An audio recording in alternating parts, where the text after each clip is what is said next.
Good to be here. This is my favorite moment in the week, and I hope you enjoyed the last couple weeks. Or I wasn't teaching, but you heard from a couple of my teaching mentors, and I was grateful. I was teaching a class in our topic in Parshanut. At the HARs for some rabbinical students. That was great too, to be able to, in other words, to cover the history of this genre that we're studying, which is Torah commentary. In as much as a tradition begins with the Midrash, the rabbis of the Midrash, they begin to write their interpretations of the Torah down in this particular style that's defined. Jewish interpretive kind of style for a while, and then it shifts in the medieval period, and it shifts over time, and today's commentary looks different than the commentary of the past, but there's a whole history there. And it was just great to be able to go 10,000 feet and really think about that stuff. I really do love this material so much, but there's nothing quite like what we do. I mean, that 10,000 feet is great, but there's something delightfully myopic about this. Like, weekly, we're in it, we're studying the Parsha, and it's certainly a practice which is at the heart of my spiritual life. And I think it's a practice, it's something quite profound about this idea that we are all reading this thing together all over the world. We all have our eyes on the same material, and we're just all thinking about it, and we think very different things about it, but it's just, there's something like everybody is talking about the same story this week. That's just like a powerful thing. So glad to be back with you all for that. On that note, I want to also say that I'm trying to think about what to do. I'm here for the next 2 weeks, and then I go on vacation for 3 weeks. I'm trying to think whether I should try to get substitute teachers throughout, or whether we should just all take a break for 3 weeks. And so I'm just curious if folks have strong opinions, or, I mean, I already see the group is a little smaller than it was before the summer. So part of me feels like, oh, it's good to take a little break. But on the other hand, if you want Parsha, I want to be able to supply. I want this hour to be available. So I'm seeing no break. So if I got substitute teachers for the 3 weeks I'm away, how many of y'all would just, commitment, but just, you would come to classes just to study the Parsha Thursday at noon, Great. Okay, that's a good showing. Anybody will want to say, I'll just, that was a good enough showing that I'm going to try to do it. I'll try to do it. Try to put that together. That's great. Okay, so let's get into it. Let's begin with a blessing. We have a lot to do today, and I'm a little overwhelmed at by our topic. I was sort of consumed. This is what I mean about loving being back in this practice. I was sort of consumed by this topic this week, and I've never really taken it on before. I've never really thought about it, so I feel woefully underprepared and overwhelmed. But the topic is Midian, the Midianites, and I called this class Empire Struck Back. Because we're going to talk about the war on the Midianites, and I want us to. I don't want to tilt the deck too much, but I want us to think about that word empire, because part of our investigation will be an investigation into what exactly the Midianites are. It's not actually 100% clear what they are, but there's definitely a backstory here, and I don't know that I've unearthed it completely, but we're going to try and do some of that work together today. Okay, so let's say a blessing over Torah study. Baruch atah Adonai Eloheinu melech haolam asher kitshanu b'mitzvotav v'tzivanu la'asok b'divrei Torah. Okay, thank God for this space. Okay, so here we go, the Midianites. Now, I think the best thing to do is just to dive into the material. I'm being a bad teacher this week, because I really believe you focus on just a small amount of material, and you definitely don't put more material on the page than you think you can get to. It's just bad form. Oh, sorry, we didn't get to everything we were going to get to today. But there are many layers to this, and I'm not convinced we'll get to them all today. but I couldn't help myself because I'm trying to, as I said, assemble a kind of Parsha at its best feels like detective work to me. Like, what's going on here, and how can we piece this together? What fragments do we have here? Okay, so we'll head into it. I want to say, though, one other big caveat before we do, which is that what we're going to look at right up front here is just horrifying, like really bad.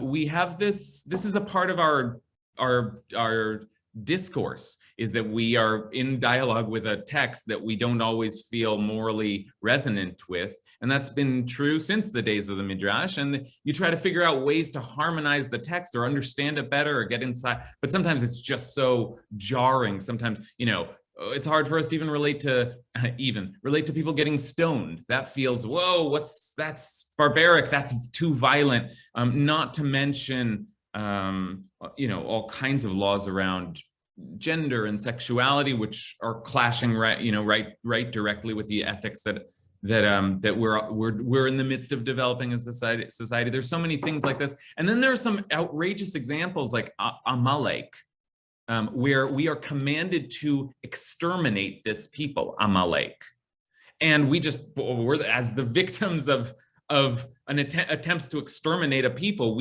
That's horrifying to us, and we think maybe we've moved past an age where such a thing should be even conceived of, that there is no enemy so great that you should wipe them out. So we deal with this. This is a part of our Torah study, and it's hard. And I hope this is a space where we can have that hard conversation about texts, and try to figure them out. But this is also a space maybe where we can come up with some understanding of what the Torah is trying to say. And that's all by way of saying that we talk about things like Amalek, the nation Amalek, which was like the predator nation that we associate with Purim. We talk about that. It comes up. We never talk about the Midianites. But the story that we're going to see in this week's Parsha is it's like Amalek, and it's in some ways even more vicious, because it's not some mysterious divine command. It's just a war of vengeance. So let's go in. Let's take a look. We're going to take a look at the commandment, and it takes up a whole chapter. We're not even going to be able to take a look at that chapter. I'll give you a sense of what comes next. But let's take a look at the chapter where God says to Moses, "There's one more thing I need you to do before you die. Do this. This is it. This is your final mission." What is that going to be? Moses, who has defined our people, religion, revolution, everything. One thing I need you to do, and that's to kill the Midianites. Okay, so let's take a look. So here is, and along the way, I'll throw up a map at some point. Let's read the story first, because where is Midian? What are we even talking about? And that's part of what I want to try to figure out. So here we go. I want to give you a source sheet, which we'll be looking at, and I'll screen share. And we're going to get right into the first.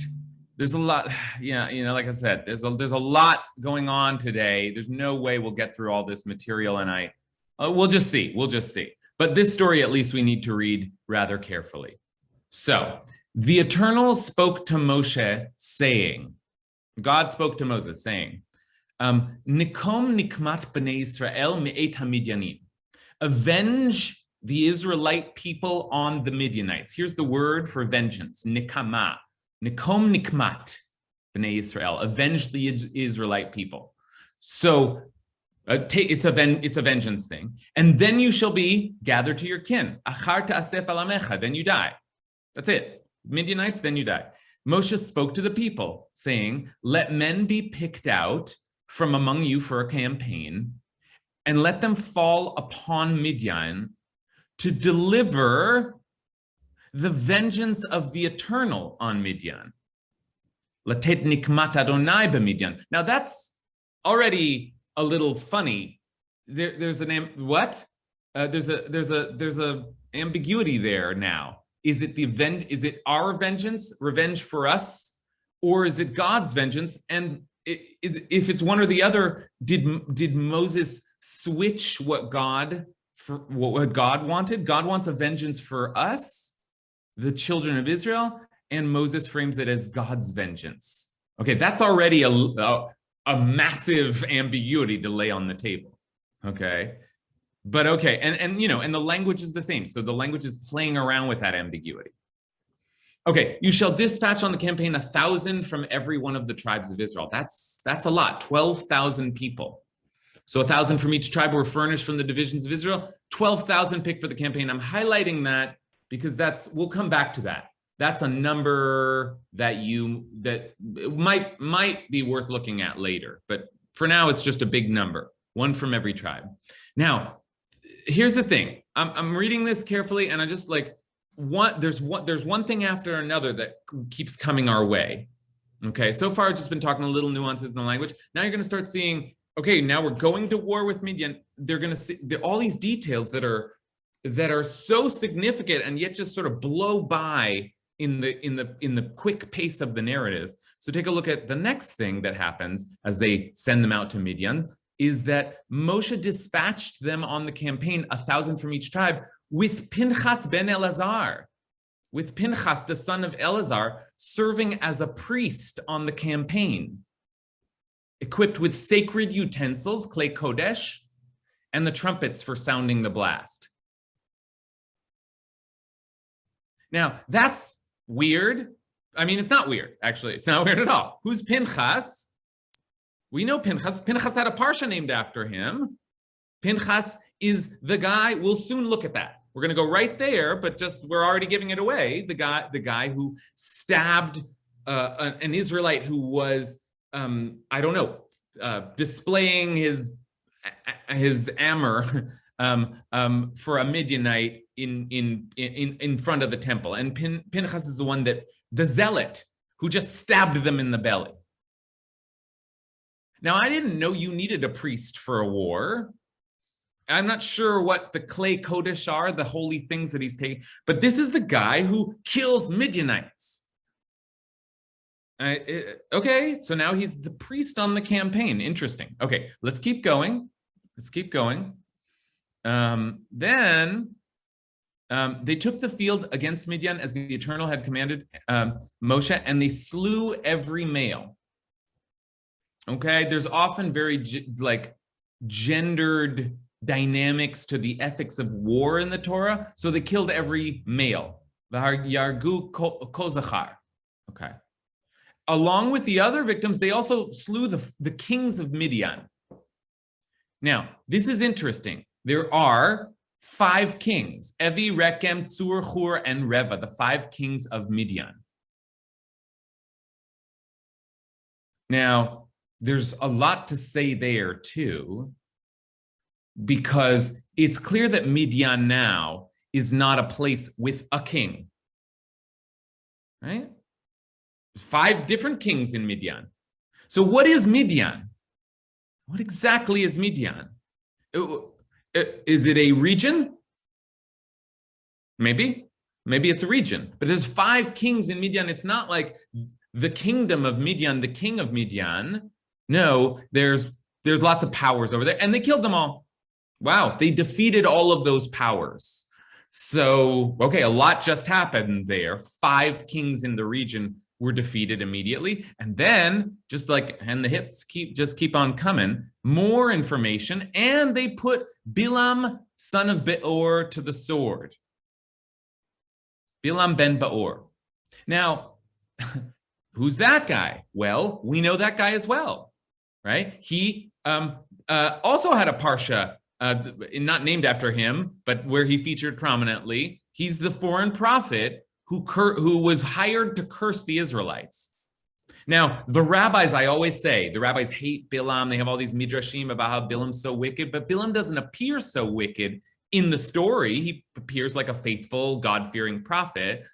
If you read it carefully, maybe you see he's got double agenda. But here's where the rabbis are coming from. The Torah tells us that they killed Bilam because of what he did. Okay. Oh, does it say that? Doesn't say that yet. Does it say that? Not yet. Not yet. Okay.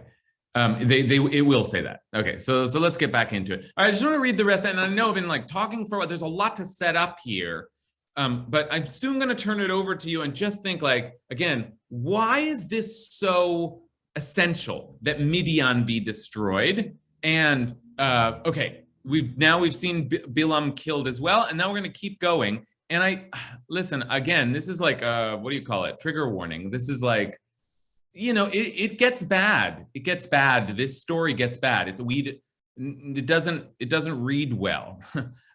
So they kill all the Midianites, fine, and then it's pretty violent. The Israelites took the women and children of the Midianites captive and seized as loot all their beasts, all their herds, and all their wealth, and they destroyed by fire all the towns in which they were settled and their encampments.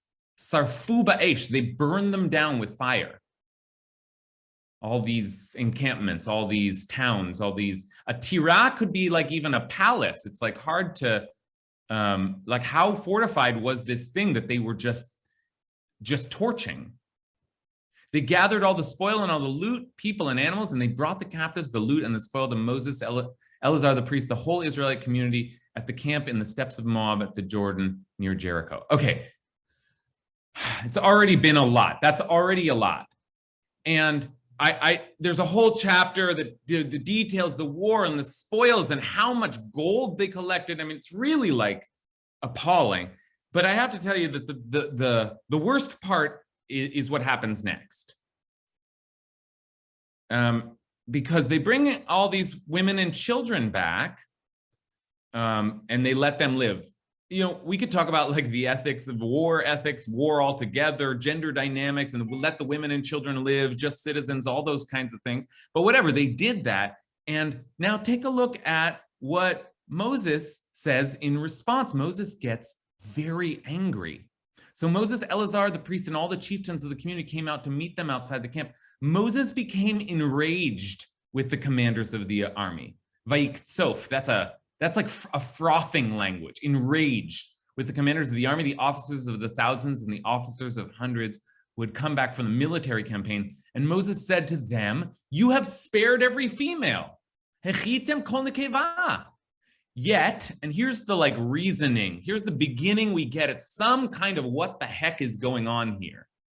Moses said, "You have spared every female, yet they are the very ones who, at the bidding of Bilam, that foreign prophet, induced the Israelites to trespass against the Eternal in the matter of Peor." Okay, they are the ones that induced the Israelites to trespass against the Eternal in the matter of Peor, so that the Eternal's community was struck by the plague. Now we have to go there right away. We'll soon look at this. There's a direct connection here, but Moses is saying these women were part of the reason that we suffered at the hands of the Midianites. So now this is like really horrid here. Now, therefore, slay every male among the children, and slay also every woman who has known a man, slept with a man, but spare every young woman who has not slept with a man. I mean, I don't like, it's not like I'm going to find a way in which that's really, that's okay, actually. And that, but there is some logic to it that at least we have to try and follow. Like the idea is none of them shall live except for females who have not had sexual relationships with males. And that feels like worth figuring out in part because the problem with Midian is that their women seduced our males. Okay, so that's the beginning. I've been talking now for 20 minutes, so I don't want to just, as you can see, there's a lot here, and at the same time, it's a little opaque.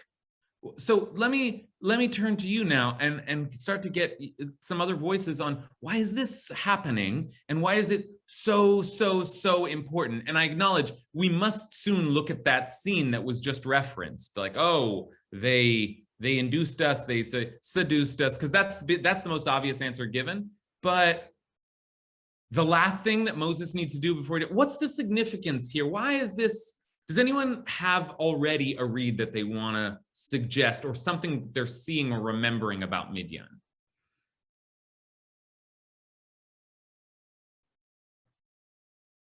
That's not really a fair question, is it? All right.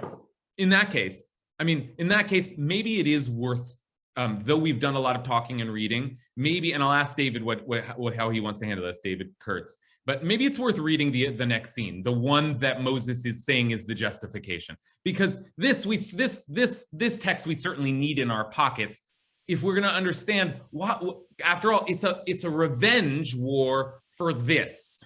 So we looked at this also a couple of weeks ago, but let's just look again at the end of Parshat Balak. Balak has been hired to curse the Israelites. At the end of Parshat Balak, suddenly it doesn't seem like it's a thing that Bilam necessarily induced. Doesn't seem like he had. Doesn't speak out that it's a direct command of that foreign prophet. But there is suddenly a scene right here. This prophet's been trying to curse us for or hired to, and refused to, and yet then, for all that, the Parsha ends with 24,000 of us dead because of what happens here. So let's just read through it rather quickly.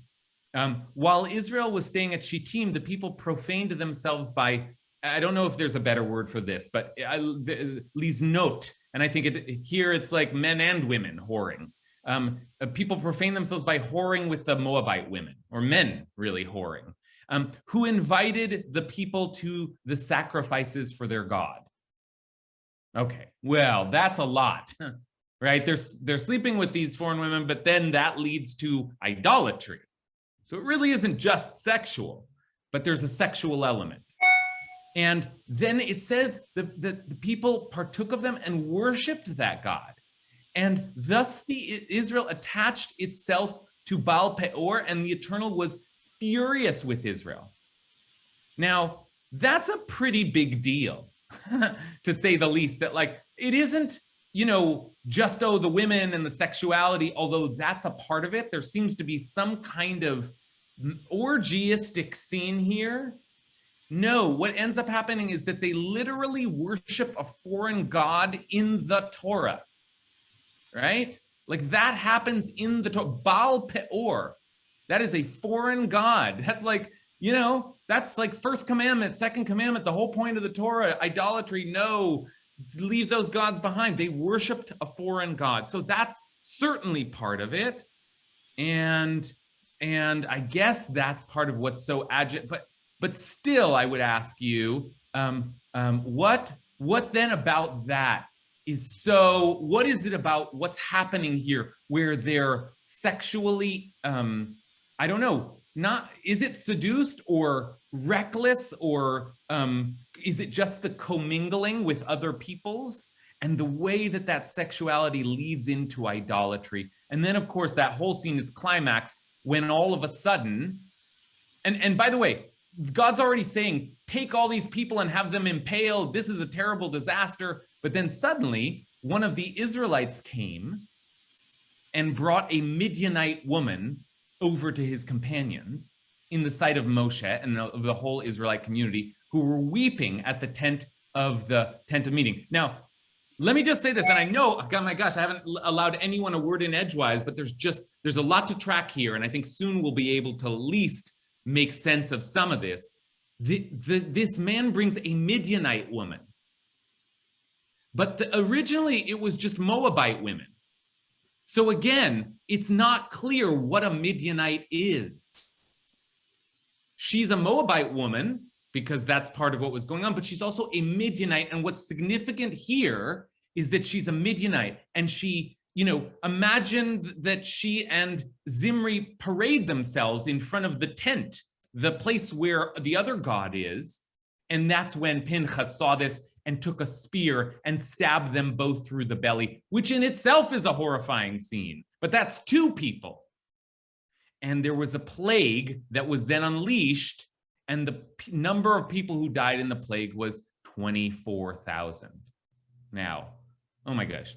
Okay. So, and you saw there's 12,000 being sent out to the Midianites. There's double that were killed in the plague. It's a revenge for this. The problem was that their women seduced us, but when the women really seduced us to was to worship a totally different God. And one guy stood up and just started stabbing them, and that's the guy we're sending out into battle here, and it's the last thing to do before Moses dies. So this has all been like tons and tons of setup, but you see that's like there's a kind of a whole massive story that's beginning to develop here. So can we try to make some sense of it here? So I'll turn to you once again. David Kurtz, do you want to come in first? You had a hand up. Well, it was a response because nobody else was responding. So I appreciate that. So we can come back to you. We'll come back to you. Thank you for that. I was going to give it a go. Give it a go. That stab was that in a sense that Moses had to cleanse himself in a certain way because I think I got this right. I think he was married to a Midian. Ah, great. So there you go. Okay, so there I go. There you go. That was great. That was great. And look, I want to say this. I debated. When do I bring in this information? Because there's something juicy about this tidbit of information that David offers us, which is that Moses married a Midianite. We're doing this whole dynamic. It's like, oh, they're going to take war on the Midianites because of that whole scene where they fought the Midianites. What else do we know about the Midianites? And I thought like, oh, well, that's like I thought that's a cheap way to teach, is like try to pull that card out at the end.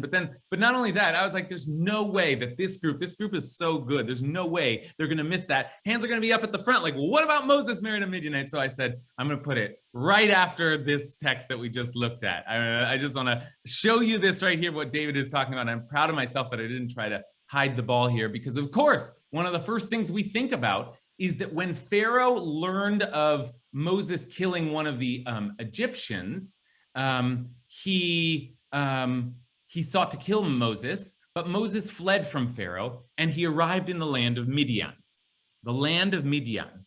Okay? And Eretz Midian, and sat down beside a well. So it is associated with a particular land, that now we know. Now, the priest of Midian had 7 daughters,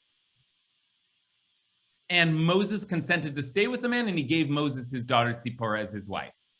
Okay, so we don't even need to read this, but you can tell that Moses married one of not just a Midianite, folks, a priest of Midian, a foreign priest. Come on! I mean, that's crazy. Like, what do we do with that information? The last thing that Moses is asked to do or wants to do or is to purge the world of Midian when he married into Midian. Now, I don't know. We don't know what Midian is. Maybe it's just a vast region. I don't know. But it's starting to look a little weird, isn't it? Okay. Leah Matsui. Is it Leah, by the way, or Leah? How do you pronounce it? I'll answer to either. Yeah, okay, but do you prefer? Leah. Okay. Okay. Francis Ford Coppola stole this for the last scene in Godfather 1. I believe it's Godfather 1. The generation is changing.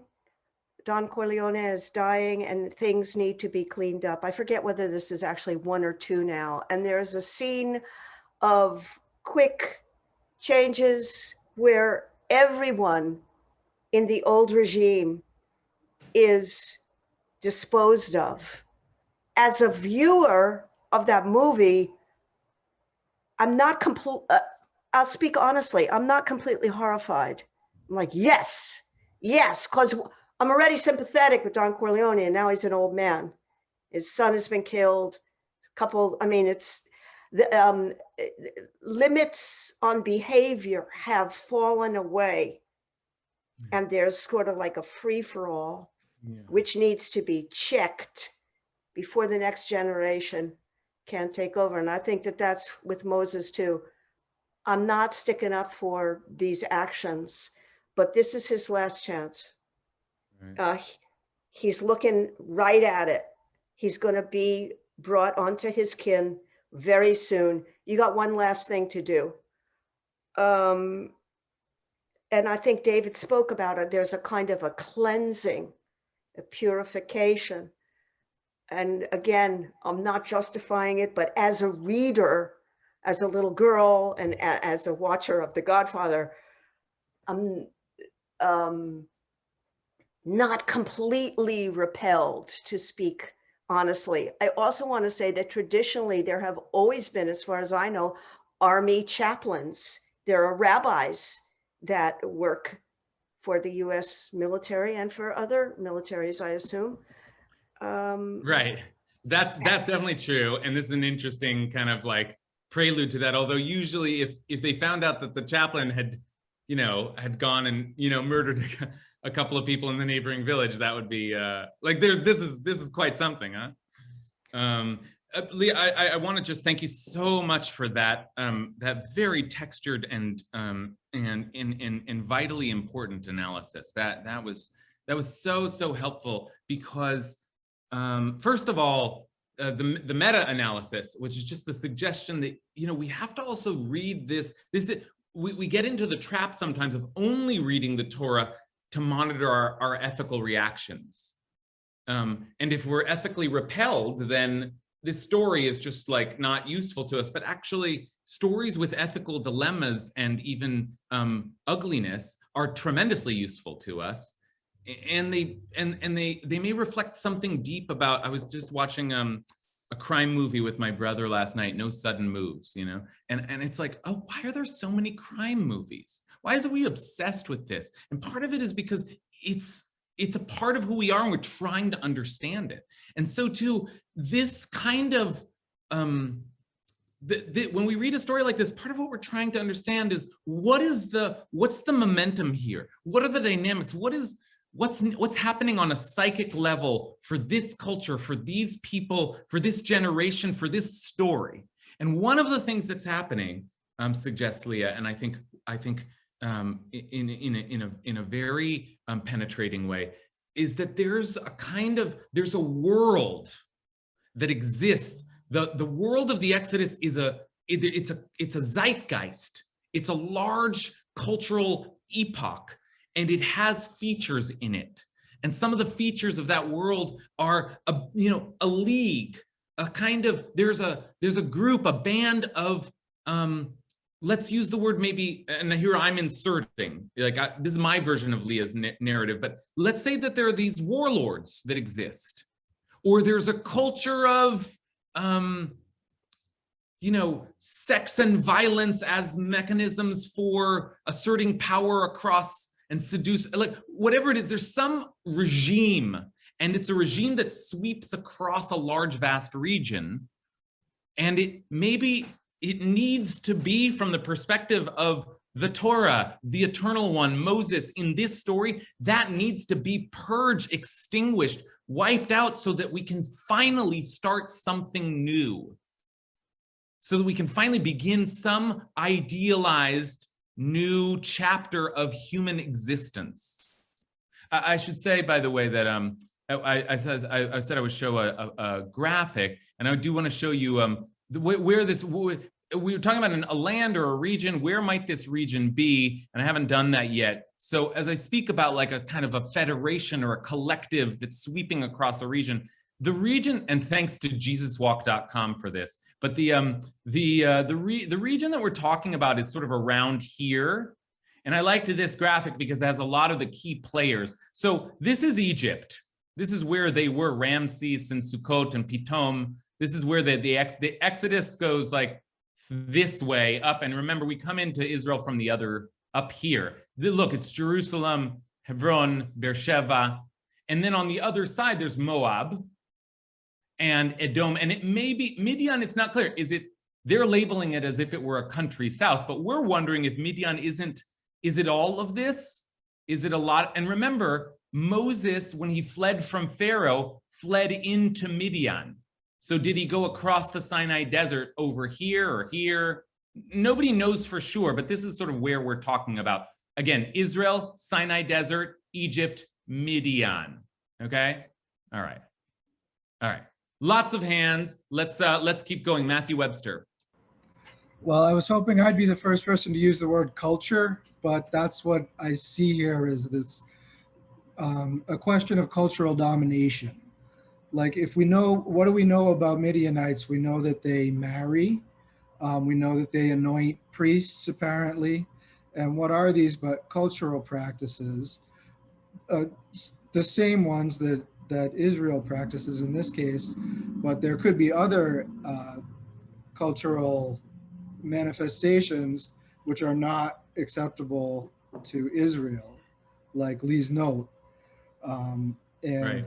it's a question, the horror of these passages for me is what seems to be Moses and Israel's, and they're, you know, Moses is crying, they're ashamed of it, but it's a drive for cultural domination in an area where at a moment when they were not secure in any way.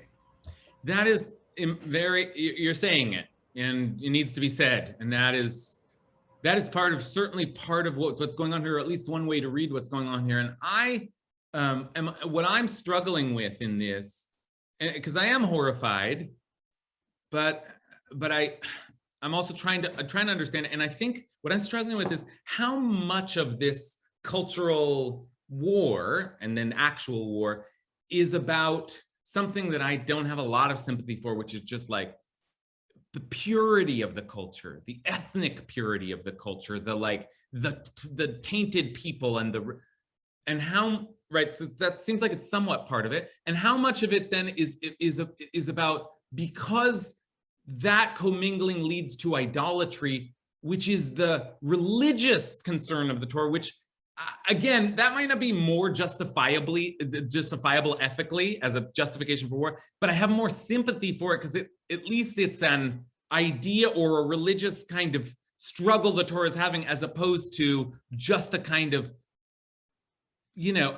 it somehow, and maybe, I don't know, I invite you to argue with me, but somehow that feels like something I can relate to a little more within the Torah's scheme, the war for God, than just the war for purging some impure cultural or even ethnic element. So yeah, okay, struggling with that. Hal and Kathy. So yeah, I think the key words here are definitely cleansing, purification. But I think, and you know, this is, I think, in the overall narrative, an inflection point, right? I mean, this is the last thing Moses is asked to do before they go in to the promised land. So it is a kind of ethnic cleansing, but it's ethnic cleansing on both sides of the equation. I mean, a lot of Israelites die because of the plague. And it's, you know, I mean, and so it is kind of getting rid of this, you know, of these corrupting, well, the others, i.e., you know, the Midianites, but also the people who've been corrupted within the Israelite tribes. So, Right. And it's a cautionary tale, you know, for future developments when they do finally get into the land and, you know, practice some of the same, you know, I mean, the prophets react when they start to stray and sort of interact with other cultures and adopt other practices. Right, so. right. You know, thanks for that. I see an opening here. Hal is giving us an opening to do something I wasn't sure we would have time to do, but I think is really, really important. Because as Hal is reflecting on, okay, actually, maybe these are indeed warring cultures, each fighting for a certain kind of dominance. And then thinking a little bit about, okay, imagine there's a culture war. And from the Torah's perspective, from Moses's perspective, from God's, you know, the God of the Torah's perspective, what are the bad cultural ideas? What is the bad culture that's being fought here? Well, okay, so we have one piece of it here, which is, okay, of course, it's the wrong God. But it's also, imagine that we took the Torah's narrative serious. It's never clear what's happening. What are they doing with these women? But if you take the Torah's narrative seriously, then it seems that this is a nation or a culture or a kind of a strategy of a certain group to send women out in a kind of en masse to sexually seduce. And by the way, these women may have had no choice in the matter. I'm not like, I don't know, but imagine that we took the Torah's narrative seriously, that part of this culture is you send naked women onto the field and you try to, like whatever it was, it's like this horrifying, like gross, dehumanizing to everybody, but kind of works sometimes. You can get, or is it just like something lighter than that, like sending spies? Male perspective coming from this. Mark, you're unmuted. Sorry. So like that's one thing that we might consider. And the opening that I'm talking about and the other kind of big text, it's a lot to throw on you, but it is worth remembering that there's one other major story of Midianites that we have in the Torah. And it's a weird story. It's a confusing story, but it's the story of the sale of Joseph to Egypt. And in the story of the sale of Joseph to Egypt, let's go back to our source sheet for a moment. In the story of Joseph coming to his brothers and they cast him into the pit and the pit was empty. It's a weird story because there are two groups here, and the biblical critics see this as a mashup text. Because when the brothers are sitting down figuring out what to do, they see a caravan of Ishmaelites coming from Gilead, and they're merchants. They have gum and balm and laudanum, and they say, "Oh, let's sell Joseph to this troop of Ishmaelites." Right? Okay, that's how Joseph's going to be sold. Now, Ishmael, of course, that's a big name. That was Isaac's brother, and now there's a whole band, the Ishmaelites. So it's sort of like cousins here, and let's sell Joseph to those cousins. But what happens is that Midianite traders pass by and they pull Joseph up out of the pit, and they sold Joseph for 20 pieces of silver to the Ishmaelites who brought Joseph to Egypt. And indeed, at the end of the story, it says the Midianites sold him to Egypt. Now, I said, biblical critics, that is the documentary hypothesis, suggests there are two texts here and they've sort of been merged. And in one story, they're Ishmaelites, and in one story, they're Midianites. It's just sort of, two tales that, we don't know which is older or something like that.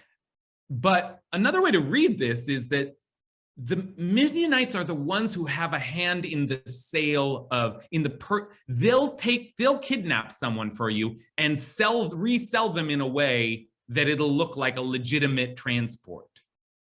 Meaning, and I mention this because in the story of Moab, it was like, are they Moabite women or are they Midianites?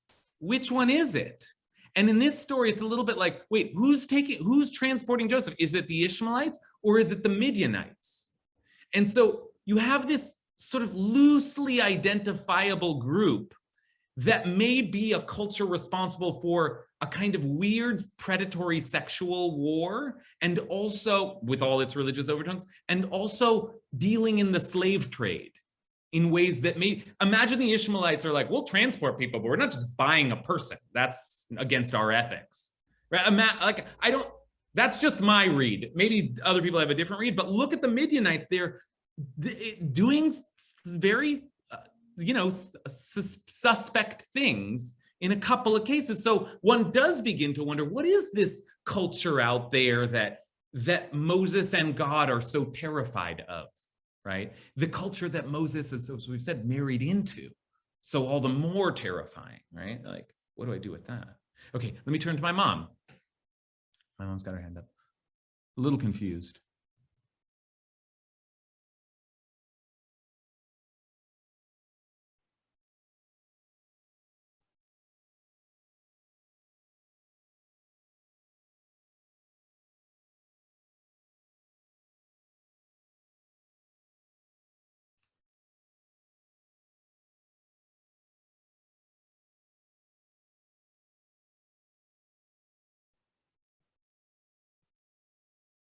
Right.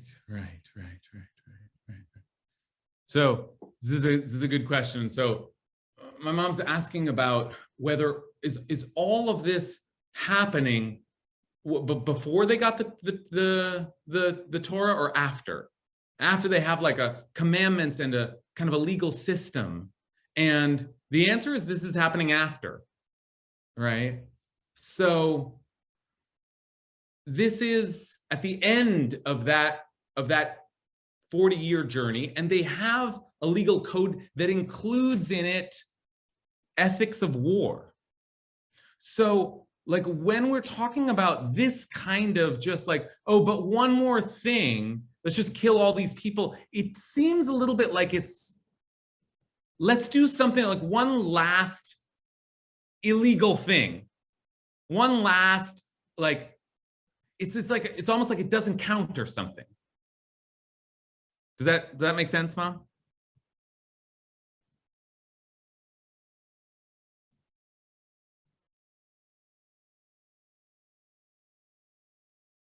Yeah, what my mom says, what about the commandment of thou shalt not kill? Like where does that go in this conversation? Like how do we carry a Torah that has an ethic of nonviolence in it when the stories are this is a particular kind of celebration of violence or kind of honoring of this particular kind of violence, right? Okay, Wayne Slavitt. Thanks. I wanted to ask about Moses's role in when the women were not killed. Why is it that Moses spoke up and not God? Why was Moses sort of Moses was following the instructions from God, but then when it didn't happen, why wasn't it God who spoke out? Okay, this is a great question. So we've been doing so much today that it's hard to actually just zoom in and do some of the textual work that we're usually doing. And you're exactly right to do that here, Wayne, because in our first story, we looked at this vengeance, and they go and they kill the Midianites. And it's Moses who gets angry with them for not killing all of the women. And it's Moses who seems to give us the rules for how you leave people alive and how you kill people. And, you know, let's take a look at what did God say? God said to avenge them. And then in the other story, at the end of the earlier story, God said, assail the Midianites and defeat them. But we never got that idea that it was wrong to leave their women alive. And it's not the same thing as Amalek, commandments that say you have to totally wipe them. God's not saying that. God's saying take revenge. And Wayne is putting his finger on maybe the critical detail here, which is that it seems to be Moses who's like, no, we're going to kill them all. I don't know. I don't know if you can, a traditional reading, surely you wouldn't imagine that Moses just taking the law into his own hands, but we don't see evidence that God wants them to be assailed and even defeated. But like these intense ethics of almost genocide, is that coming from Moses? And why is it coming from Moses? Right? What is it that Moses, when we know that has Midianite, relations? It's like, okay, all right. Let's see, Ari and Richard, and I'll see if I can get to everyone here. Ari Ratner. What's funny to me is the degree to which our ethics don't really make much sense in this context, right? Like we're talking about, oh, it's weird to send a priest to war. This isn't a war, it's a holy war, right? It's not the American category. It's like the Al-Qaeda category, right? Like we're talking about, it's weird to commit genocide. Obviously, genocide in our context and hopefully in all contexts is terrible, but this is a world where genocide happens. The one of the rabbis who came in as a guest lecturer had this brilliant thing about the end of this story is kind of a repeat of Exodus. And that is the start of Exodus. The Jew males will be killed and the women will be enslaved. It's sort of a circular motion. So I think on its own, forget our own morality, it makes sense within the story. I mean, I think this journey is not just a journey from one place to another. It's quite literally a holy journey, right? In the Bible, you go down to Egypt, you come up to Israel. Egypt is this narrow place. And Midian seems to me, I think it's interesting, we don't know where it is. it's this in-between place, Yeah. right? It's like Yeah. where Moses flees and he says, I'm a stranger in a strange land. So Yeah. 5 or what it is. And some of this is you have to kill 8.5 or you have to kill that stage. I'm actually quite curious. I don't know what happens to Moses' son. Even his own son is born in Midian. But I think in the context of the story, on categories I think we rightly don't like now, but in categories that make a whole lot of sense at that period of time, this is about purification. Yeah. Yeah. The passage of one place to another, self-purification. And what's interesting is like I mean, one of the horrible things about it, but also makes a lot of sense too, is it's in a way a retelling of the Exodus story with the Israelites as the Egyptians now, almost. Yeah, that's interesting. Right. Okay. So Ari's again placing us, and others have reminded us, you know, to return back to that world, a world in which tribal wars and the fight for cultural dominance was normative. The ethics around what was a justifiable kind of war, a holy war even, are very different from our own. And I think all of that is important to keep in mind. And at the same time, I think part of what I'm trying to figure out and what we've been trying to track here is why Midian? Why Midian in the way that Midian is singled out here? What is it about Midian that represented the very apotheosis, the very like essence of what it was that you had to destroy? Because Amalek we have a story for, and it's that they snuck up behind us. And there's something, we talk about this all the time. Midian, I guess we have a story for Midian too, which is that they seduced us. And that caused us to worship another god, and then 24,000 of us died. But you know what? That's our fault. Can I just say that? Like, what? That's not Amalek snuck up on the vulnerable. That's like, there's something deeper and psychologically a little more troubled about that. A lot more troubled about, like, I have some history in this because I was humiliated by some kind of seduction and there's a sexual element and there's a religious element, and I can't, there's something about this that's just, there's something much bigger going on here. And let me just, and I'll turn to take a couple of last comments. Let me just make it very, very big, okay? Let me just do one last thing, which is to say, where does Midian come from? Anyone know where Midian comes from? Where do we find Midian? Anyone? Yeah, it surprised me. Been reading this Torah. I was like, where does Midian come from? Do you know where Midian comes from? Who's Midian's father? Abraham. Can you look at this? Is back at the end of Abraham's story in Genesis. Abraham took another wife whose name was Keturah after Sarah had died. And she bore him Zimran, Yokshan, Medan, Midian, Ishbak, and Shua. So first of all, oh right, Abraham had 5 other children, but one of them was Midian, and the descendants of Midian are listed too, and all of these were descendants of Keturah. Now, what happens there? Abraham willed or gave all that he owned to Isaac. Remember, Ishmael was pushed out, and these other sons, they're part of the family, but to Abraham's sons by concubines, Abraham gave gifts while he was still living, and he sent them away from his son Isaac eastward to the land of the east. So, and Midian pops up again, by the way, like the land of, you know, but they're like, there's too much for now. That's the last, the Abraham connection. What do you do with that? Midian actually is Abraham's child, just as Ishmael is Abraham's child. Like, Midian comes from us. Midian's part of us. Midian has a claim to the covenant.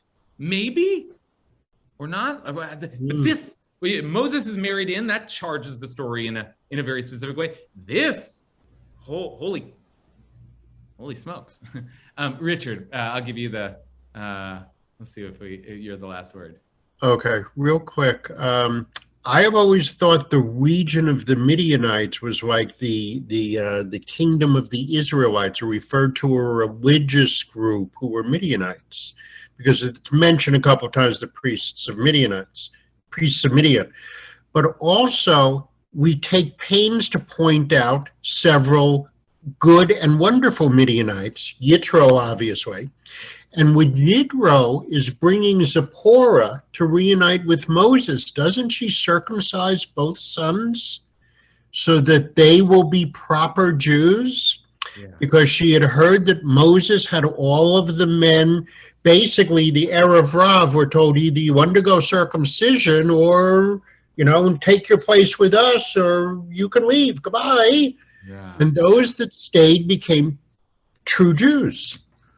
Yeah. Okay, good. This is a wonderful last comment. Thank you for that, Richard, because the presence of Midian in Moses's family if you're a detective, you're like, wait a minute, talk to that guy. He's got a Midian connection, right? There's something about it that's suspect.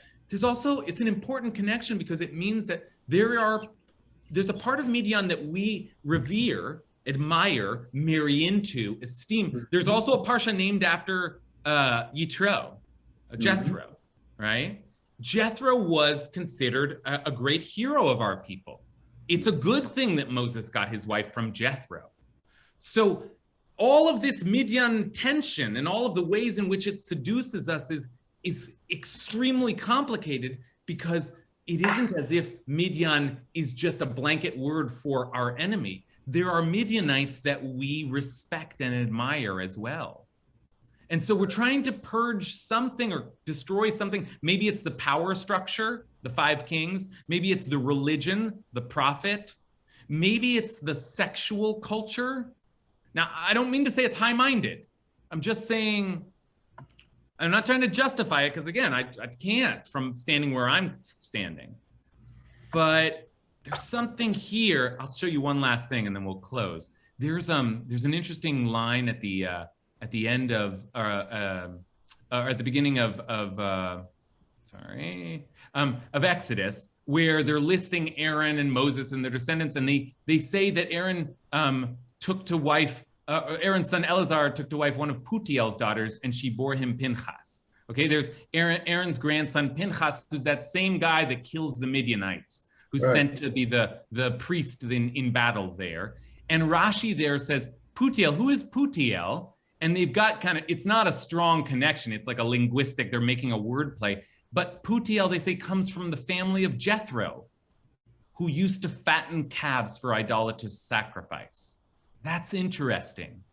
In other words, the name is a reference to how he would fatten calves, pitem. It's just midrash. It's not like a direct connection, but it's Rashi's and the Talmud's way of saying that Pinchas had Midianite ancestry in him as well. And that maybe if I can say one thing about all of this, that's worth remembering, because I don't think I have a lot of takeaways here. This is like a big story and it's a bit of a mess. But one thing is, the people that we hate the most are always the ones that we are most closely related to. And that's true for the Edomites, and it's true for the Moabites, and it's true for the Ishmaelites, and it's true for it's true for the Midianites. So purge the Midianites, but it's a little bit like we're trying to purge or discover or sift through something within ourselves. And that kind of war it does have the kind of frenetic kind of tone of panic and horror, because it's personal. It's personal and it's not always fully conscious.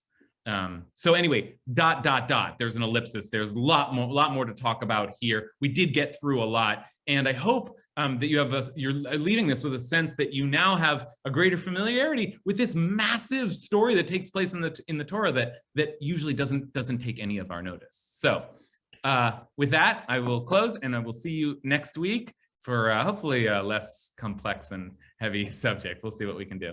Love you all. Be well. Be well. Have a good week and a good Shabbos. Bye.